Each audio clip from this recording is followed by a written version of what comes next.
12 بجے میں کہیں گے خوش آمدید اہم خبروں کے ساتھ. میں ہوں سعدیہ سیمسن اور میں ہوں علی عابد. بلیٹن کا آغاز کریں گے. سب سے پہلے آپ کو بتائیں گے معیشت کے لیے مشکل فیصلے یا پھر فوری الیکشن. وزیر اعظم نے آج اتحادی جماعتوں کا اجلاس طلب کر لیا.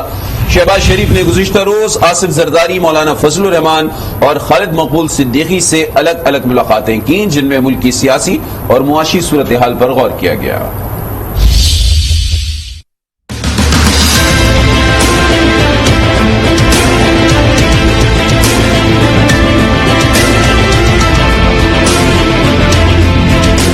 وزیر اعظم شہباز شریف نے اتحادی جماعتوں کا اہم اجلاس طلب کر لیا. معیشت کا بوجھ اٹھائیں یا فوری الیکشن، فیصلے کی گھڑی آن پہنچی. تمام اتحادی جماعتیں اجلاس میں شرکت کریں گی.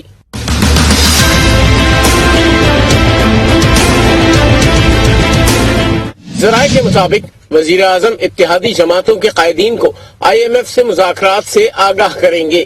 پیٹرول کی قیمت اور معاشی پالیسی پر بات ہوگی. وزیر اعظم شہباز شریف نے گزشتہ روز آصف علی زرداری، مولانا فضل الرحمان اور خالد مقبول سے الگ الگ ملاقات کی. میڈیا سے گفتگو میں خالد مقبول صدیقی کا کہنا تھا کہ اگر الیکشن کل ہو جائے تو بھی MKM تیار ہے. وزیر اعظم کو معیشت پر بروقت فیصلوں کی تجویز دی ہے.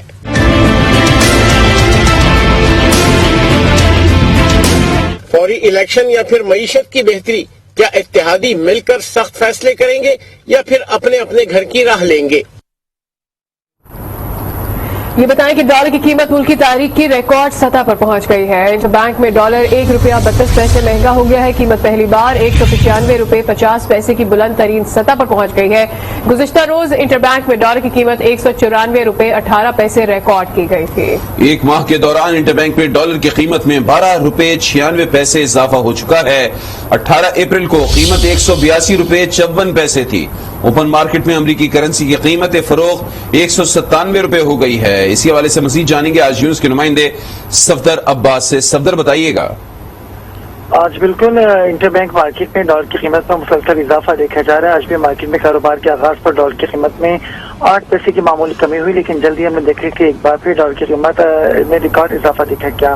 اب سے کچھ دیر پہلے تک ڈالر کی قیمت میں ₹1.32 اضافہ ہوا، جس کے بعد انٹر بینک مارکیٹ میں پہلی بار ڈالر کی قیمت ₹195.50 کی بلند ترین سطح پر دیکھی گئی.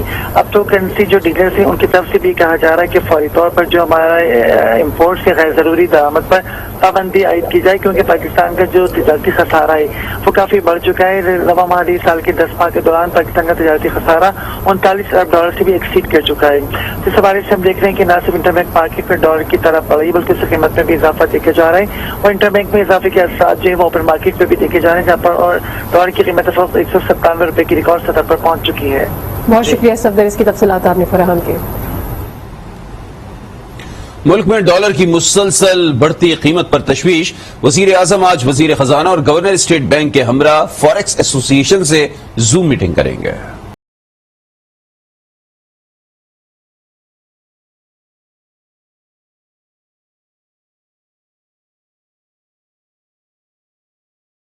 ڈالر کی قیمت میں مسلسل اضافے پر وزیر اعظم کو بھی تشویش. وزیر اعظم نے فوریکس ایسوسی ایشن کا اجلاس بلا لیا. کرنسی ڈیلرز کے مطابق وزیر اعظم اس حوالے سے آج وزیر خزانہ اور گورنر اسٹیٹ بینک کے ہمراہ فوریکس ایسوسی ایشن سے زوم میٹنگ کریں گے.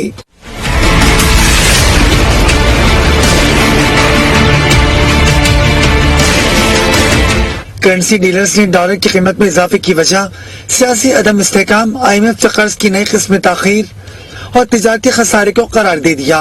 فوریکس ایسوسی ایشن کے صدر ملک بوستان کا کہنا ہے کہ تجارتی بینک انٹر بینک میں ڈالر کی قیمت ₹1 کم کریں تو ہم اوپن مارکیٹ میں ₹2 کم کر دیں گے. انہوں نے حکومت کو لگژری آئٹمز کی درآمد پر پابندی کا بھی مشورہ دیا. وزیر اعظم شہباز شریف کی زیر صدارت وفاقی کابینہ کا اجلاس اس وقت جاری ہے. 5 نکاتی ایجنڈے پر غور کیا جا رہا ہے. اجلاس میں نئے انتخابات سمیت دیگر ملکی امور پر بھی مشاورت کی جا رہی ہے. اس پر بات کریں گے. ہمارے ساتھ اسلام آباد کے بیورو چیف طارق چودھری موجود ہیں. طارق چودھری، 5 پوائنٹس رکھے گئے ہیں سامنے جس پر بات ہونی ہے آج کے اجلاس میں. اجلاس جاری ہے، کیا تفصیلات آ رہی ہیں؟ جی، وفاقی کابینہ کا اجلاس جاری ہے جس میں ملک کی جو سیاسی صورتحال ہے، معاشی سچویشن ہے، اس پر بھی بات چیت ہوگی. IMF سے جو ممکنہ ڈیل کے لیے آج شام روانگی ہے وفد کی، اس کے بارے میں وفاقی کابینہ کو بریف کیا جائے گا. اس کے علاوہ جو پیٹرولیم پرائسز ہیں اور نئے انتخابات کے حوالے سے باقی کابینہ میں بھی تبادلہ خیال ہوگا. جہاں تک 5 وفاقی ایجنڈے کا تعلق ہے تو آج گزشتہ روز ECC کا اجلاس ہوا تھا, اس میں اہم فیصلے ہوئے تھے, ان کی توثیق کی جائے گی. وزارت انفارمیشن ٹیکنالوجی جو ہے سافٹ ویئر ایکسپورٹس کی کارکردگی گروتھ کے حوالے سے بریفنگ دے گی. کامرس ڈویژن جو ہے برآمدات کے حوالے سے بریف کرے گی. اسٹیبلشمنٹ ڈویژن جو ہے وہ اپنی رپورٹ پیش کرے گی, اور وزارت خزانہ جو ہے وہ جو کرنسی نوٹ ہے اقتصادی صورتحال اس کے بارے میں وفاقی کابینہ کو بریف کرے گی. بہت شکریہ, اس کی تفصیلات آپ نے فراہم کی. طارق چودھری. پاکستان اور IMF کے درمیان فیصلہ کن مذاکرات کل سے دوحہ میں شروع ہوں گے. پاکستانی وفد مذاکرات میں شرکت کے لیے آج دوحہ روانہ ہوگا. 7ویں اقتصادی جائزہ مذاکرات میں متعدد معاشی امور زیر غور آئیں گے. ذرائع کے مطابق IMF سے پروگرام کی بحالی کے لیے حکومت کو پیٹرول, ڈیزل, بجلی پر سبسڈی میں بتدریج کمی لانا ہوگی. مذاکرات کی کامیابی کی صورت میں پاکستان کو $96 کروڑ کی نئی قسط ملے گی. عوام ملک کا بیڑا غرق کرنے والوں کا احتساب چاہتے ہیں. عمران خان نے کرپشن کی ہے, ان کا احتساب ہونا چاہیے. لیگی رہنما شاہد خاقان عباسی نے میڈیا سے گفتگو کی. کہا مسائل کے حل کے لیے سب کو مل کر بیٹھنا ہوگا.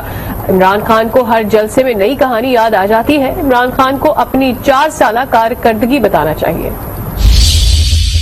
لوگ چاہتے ہیں کہ جو لوگ ظلم کرتے رہے ہیں وہ بھی ذرا احتساب کا سامنا کریں. عمران خان بھی احتساب کا سامنا کرے. جو کرپشن اس نے کی ہے, اس کے وزراء نے کی ہے, اس کے ساتھیوں نے کی ہے, وہ بھی عدالتوں میں جواب دہ ہوں. ہماری پریشانیاں, مشکلات بے پناہ ہیں. جہاں پر 4 سال میں جو تباہی کی گئی اس کو 1 مہینے میں یا 1 سال میں درست کرنا ممکن نہیں ہے. ملک کے معاشی حالات کو حل کرنے کے لیے ایک ٹیبل پر اس ملک کے تمام ادارے, تمام سیاسی جماعتیں اکٹھی ہوں تاکہ اس ملک کی معیشت کو استحکام دیا جا سکے. جو آج اس ملک کی معیشت کو دھچکے ملے ہیں, جہاں پر یہ آج کھڑی ہے تباہی کے دانے پر, اس کی ذمہ داری صرف اور صرف عمران خان کی ہے. ان کو کوئی اور کہانی یاد آ جاتی ہے, کبھی اور کہانی یاد آ جاتی ہے. ہر جلسے میں نئی کہانی ہوتی ہے, لیکن کہانیوں سے ملک نہیں چلتے, ٹویٹر سے ملک نہیں چلتے. آپ اپنے 4 سال کی کارکردگی کی بات کریں جس نے آج ملک کو یہاں پر پہنچایا ہے. عوام کا ایک ہی مطالبہ ہے, الیکشن ادارے آگے بڑھیں, اپنی ذمہ داری ادا کریں. شیخ رشید نے ایک بار پھر اداروں سے مداخلت کا مطالبہ کر دیا. میڈیا سے گفتگو میں کہا یقین ہے 31 مئی تک اہم فیصلے ہو جائیں گے. آج ڈالر 200 روپے ہونے جا رہا ہے جس کی نالائقی موجودہ نظام کے سر ہے. نواز شریف جس جہاز میں آئیں گے اس میں چور چور کے نعرے لگیں گے. آگے بڑھے ادارے, آگے بڑھ کر ایک ہی مطالبہ ہے ساری قوم کا کہ اس ملک میں الیکشن کروائیں. آج کا دن اور کل کا دن سیاست میں بڑا اہم ہے. ہر جگہ آج فیصلے ہونے جا رہے ہیں. راولپنڈی میں بھی ہو رہے ہیں, اسلام آباد میں بھی میٹنگ ہو رہی ہیں اور کہیں اور بھی ہو رہی ہیں. انہوں نے IMF کے پاس جانا ہے, انہوں نے نگران حکومت بنانی ہے, اور جو اتحاد ہے اس میں ٹوٹ پھوٹ شروع ہو گئی ہے. MQM نے کل کہہ دیا کہ ہم الیکشن کے ساتھ ہیں, ان کی ساتھ ووٹیں اور ہم اپوزیشن میں بیٹھ سکتے ہیں.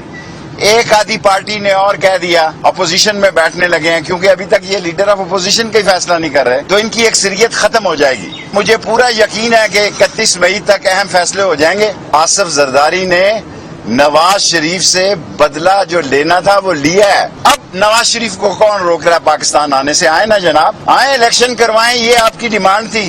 جس جہاز میں بیٹھ کے نواز شریف اترے آئے گا, اس جہاز میں چور اور غدار کے نعرے لگیں گے اور سواریاں اتر جائیں گی. PTI رہنما فواد چودھری نے ٹویٹ کیا, لکھا کہ نگراں حکومت کے لیے تحریک انصاف کو اعتماد میں لینا ضروری ہوگا.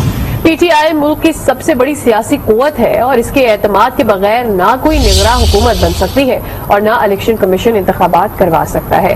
صرف الیکشن ہی نہیں کروانا ہوتا, ساتھ میں انتخابی عمل کا بااعتماد ہونا بھی ضروری ہوتا ہے.